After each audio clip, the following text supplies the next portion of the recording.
अंतर्राष्ट्रीय prime time show के part 2 में आपका स्वागत है। पार्ट 2 आपने नहीं देखा तो जाकर देखिएगा, बड़ा मजेदार है भाई साहब, पैसा वसूल है।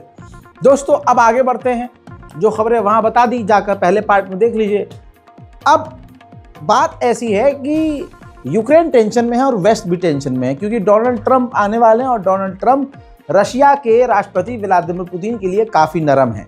ऐसे में फ़ोन पर लगभग बात हो चुकी है, दोनों प्लानिंग कर रहे हैं और स्विट्ज़रलैंड में बहुत जल्द पुतिन और डोनाल्ड ट्रंप की मुलाकात हो सकती है। पूरी तैयारियां चल रही हैं, हाई लेवल की मीटिंग होगी और इस मीटिंग में सब कुछ पलट जाएगा। वहीं मेरे दोस्तों दूसरी तरफ डोनाल्ड ट्रंप के जो एडवाइज़र हैं उन्होंने मीडिया में ये बात कही है कि व्लादिमीर पुतिन को टेबल पर बातचीत के लिए झुकाने के लिए, लाइन पर लाने के लिए लॉन्ग रेंज की मिसाइलें जो बाइडेन ने नहीं दी थी, डोनाल्ड ट्रंप यूक्रेन को अप्रूव कर सकते हैं। वहीं यूक्रेन को एक बड़ी कामयाबी मिली, रूसी सैनिकों को उसने गिरफ्तार कर लिया, कैप्चर कर लिया। देखिए,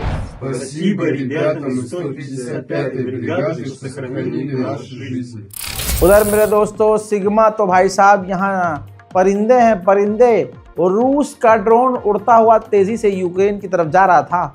एक उल्लू आया, उड़ता हुआ आउल, और सीधा ड्रोन से टकरा गया और ड्रोन डैमेज हो गया, वहीं पर गिर गया।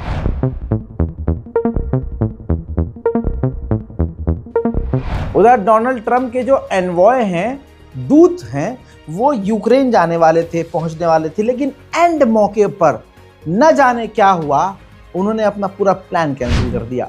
वहीं रशिया ने यूक्रेन के कई टैंकों को तबाह करने में कामयाबी हासिल की है।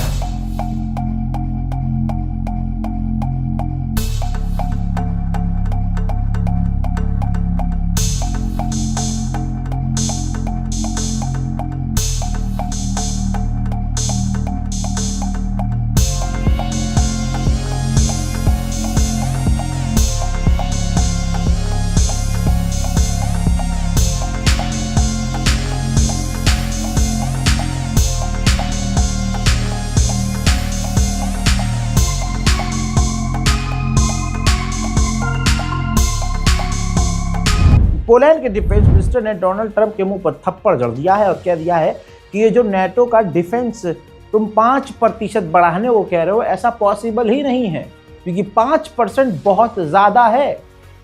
ऐसे में अगर ये सब करने की कोशिश भी की तो 10 साल लग जाएंगे। स्लोवाकिया के प्रधानमंत्री ने यूक्रेन के खिलाफ थोड़ा सा उल्टा बयान दे दिया, मतलब उससे रजामंदी ना दिखाकर। तो यूक्रेन तो चिढ़ ही गया, साथ में पोलैंड भी चिढ़ गया, ज़्यादातर चिढ़ गए। अब रूस जा रहे थे स्लोवाकिया के वही प्रधानमंत्री, तो यूक्रेन ने अपना एयर स्पेस नहीं दिया स्लोवाकिया के प्रधानमंत्री के जहाज़ को, और न पोलैंड ने दिया। तो बड़े ही लंबे रास्ते से घूमकर स्लोवाकिया के प्रधानमंत्री के जहाज़ को रशिया जाना पड़ा।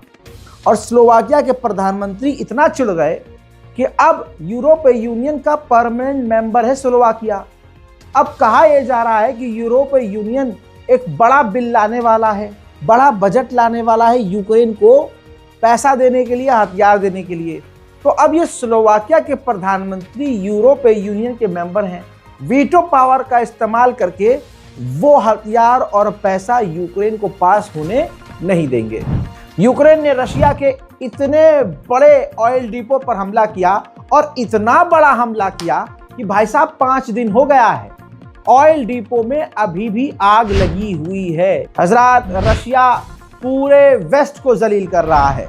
अब ये तस्वीर देखिए, ये किया ये है रशिया ने कि जो नेटो के देश अमेरिका, जर्मनी, फ्रांस, ब्रिटेन, ये तमाम देश हथियार जो यूक्रेन को दे रहे हैं, वो मैदान में जो छोड़कर यूक्रेन भाग रहा है उनके हथियारों को, वो तमाम America, Germany, France, Britain, Poland, Switzerland, इन तमाम देशों के हथियार जो भी रूस जब्त कर रहा है उसको रशिया में लाकर सजा रहा है, और आम लोगों के लिए उसको बिल्कुल म्यूजियम की तरह खोला हुआ है कि जाओ आओ देखो, सड़क पर तैनात किया हुआ है, जिससे रूस के लोगों के दिलों में देशभक्ति जाग रही है, जोश पैदा हो रहा है। वहीं रशिया ने एक और जगह यंतारनी नाम की जगह पर कब्जा कर लिया है यूक्रेन के। ये आप एक फुटेज देखिए, काफी डिटेल्ड, इसमें आप देखिए रूस ने झंडा लगा दिया है, डिटेल्ड वीडियो है, पूरा इलाका तबाह नजर आ रहा है। रशिया ने यहाँ झंडा लहरा दिया है।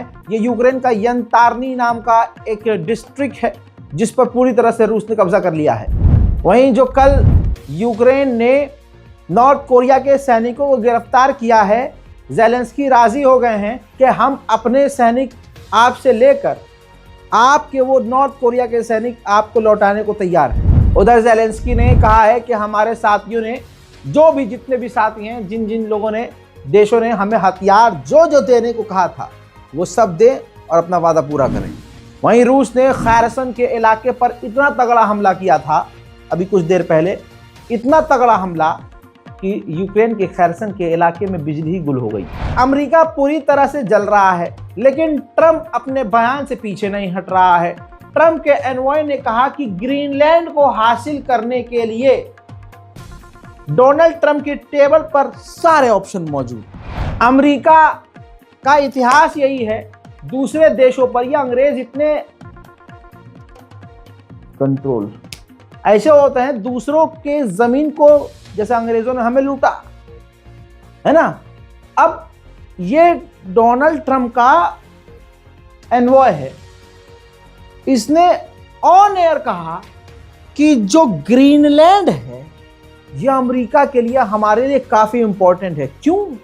क्योंकि नेचुरल रिसोर्सेज यहां बहुत ज्यादा है, गैस, तेल, ईंधन और उगाऊ जमीन, यह हमारे लिए बहुत इंपॉर्टेंट है। यानी इन सुअरों के लिए कोई देश खास होगा और फायदेमंद वहां की जमीन होगी तो कब्जा कर लेंगे, मजाक चल रहा है। और यही अमेरिका बात ईमानदारी की करता है, कानून व्यवस्था, इंटरनेशनल लॉ की बात करता है। जूता उतार के इनको एड़ी की तरफ से मारना चाहिए। वहीं जापान में जापान और अमेरिका की एयरफोर्स ड्रिल करती हुई नजर आ रही है चीन के खिलाफ।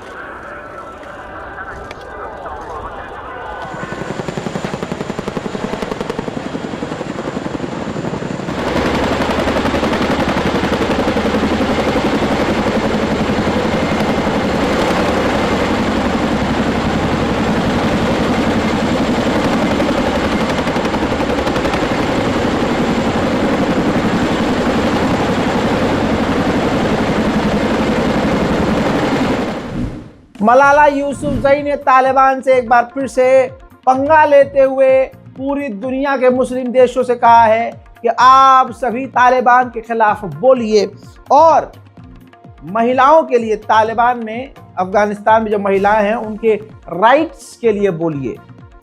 अब ये मलाला यूसुफजई को देखकर मेरे मन में एक बात आती है कि चलो ठीक है, महिलाओं के सम्मान के लिए, उनके एजुकेशन के लिए बोल रही है और उनकी आज़ादी के लिए बोल रही है, लेकिन चलो हमारे देश की तो तुम कह ही नहीं सकते।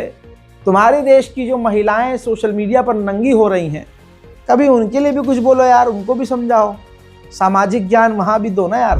बलूचिस्तान के इलाके में कोयले की खदान में धमाका हुआ जिसमें 4 जो कारीगर हैं वो मारे गए हैं और कई घायल हैं। 100 अफगानी म्यूजिशियंस को, जो बेहतरीन म्यूजिशियंस थे, उनको भी पाकिस्तान डिपोर्ट कर रहा था, भगा रहा था। उन्होंने केस दर्ज किया हाई कोर्ट में, पाकिस्तान हाई कोर्ट में, और पाकिस्तान की हाई कोर्ट ने उन अफगानियों का साथ दिया और उनका डिपोर्टेशन कैंसिल कर दिया।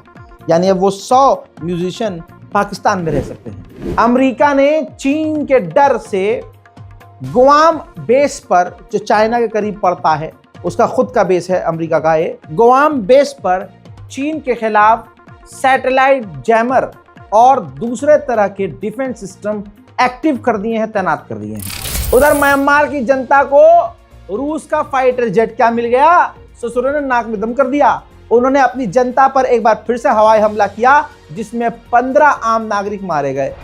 वहीं सऊदी अरब मंत्री अफगानिस्तान की राजधानी काबुल पहुंचे और उन्होंने तालिबान के तमाम बड़े लीडरों से मुलाकात की है। अब पाकिस्तान को यही टेंशन है कि सऊदी अरब का झुकाव तालिबान की तरफ न हो जाए। उधर नाइजीरिया में एक हादसा हो गया।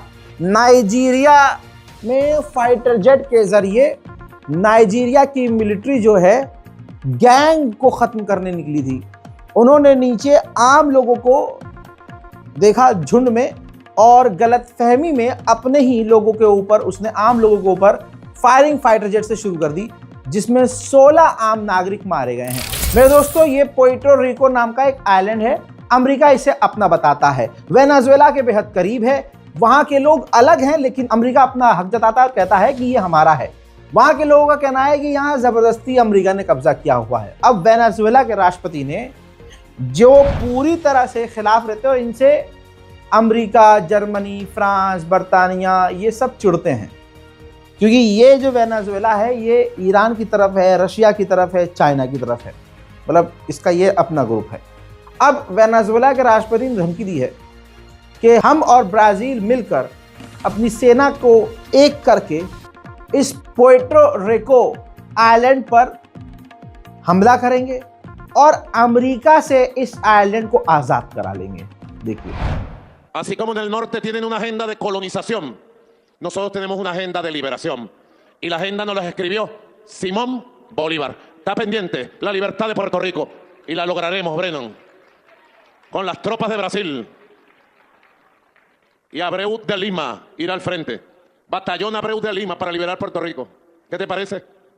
अरे भाई साहब, अब बड़ी शॉकिंग खबर ये कि इंसान तो चालाक है ही, अब जानवर भी इतने एडवांस हो गए हैं इस कलयुग में, क्या ही बताएं।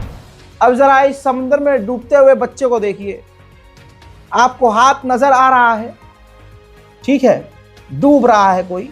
ये वीडियो जो है बाली का है, ये वीडियो है जिसमें आप देख रहे हैं कि कोई बच्चा डूब रहा है। अब इसकी सच्चाई, ये बच्चा नहीं है, ये कोई इंसान नहीं है, वहां के समुद्र के घड़ियाल हैं, मगरमच्छ, जो खतरनाक एक्टिंग कर रहे हैं। अपने पंजे पानी से बाहर निकाल रखे इन्होंने, ताकि दूर से कोई सोचे कि कोई डूब रहा है और वो जाए बचाने के लिए, और ये उनको।